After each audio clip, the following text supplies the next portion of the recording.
All right, now time for what we're watching, our chart of the day. Now, that dusty old Rolex in your father's drawer might have a hidden complication beyond telling the time in Mumbai.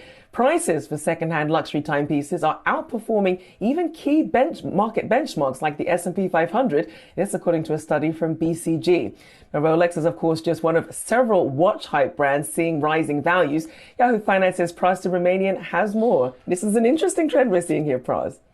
Yeah, and a lot of metaphors there in the watch world. But anyway, yes. So BCG and Watchbox with a joint report here talking about how over a 5-year period, this basket of 3 luxury watches, pre-owned Rolex, pre-owned APs, pre-owned Patek Philippe's, were actually returned a 20% return, for that basket versus the S&P 500, which you showed that chart. S&P returned 8% over 5 years. So basically, the big gist of this is that they're talking about how watches, or at least pre-owned watches, are a alternative asset that you should be watching in this world. You know, secondhand watches have been falling in value recently, but they're still sort of very much elevated since the pandemic began. In fact, BCG finds sales of pre-owned watches hit $22 billion in 2021. I expect it to keep rising faster than the new market. So I also want to note the changing demographics of watch buyers. They note there's collectors, there's hobbyists, there's fashion types who want to get into watches at different price points and different models. But what they're seeing, though, is that female or women buyers and also younger buyers are stepping up into the market, getting more and more into watches, which has traditionally been a very older, male-skewed crowd. So that's good to see that. It's good to see for the watch industry as they want to kind of expand.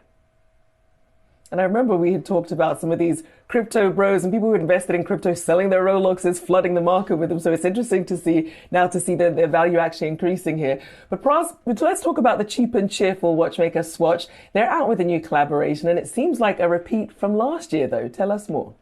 Yeah, they teased a couple days ago and then put out the new Moon Swatch, which is a collaboration with Omega. Basically, it's a moon watch that Swatch makes at a much cheaper price point. It uses not a mechanical movement. It's made out of sort of bioceramic plastic.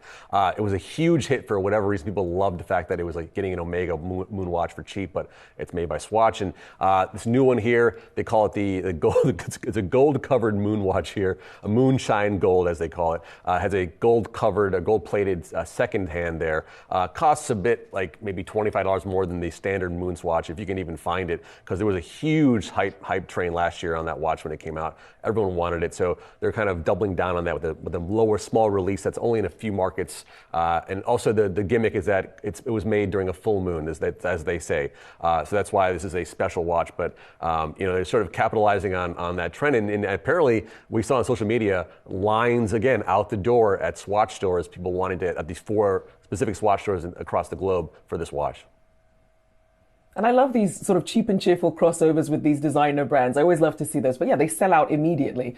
Great stuff. Yahoo Finance's Pras Subramanian. Thanks so much.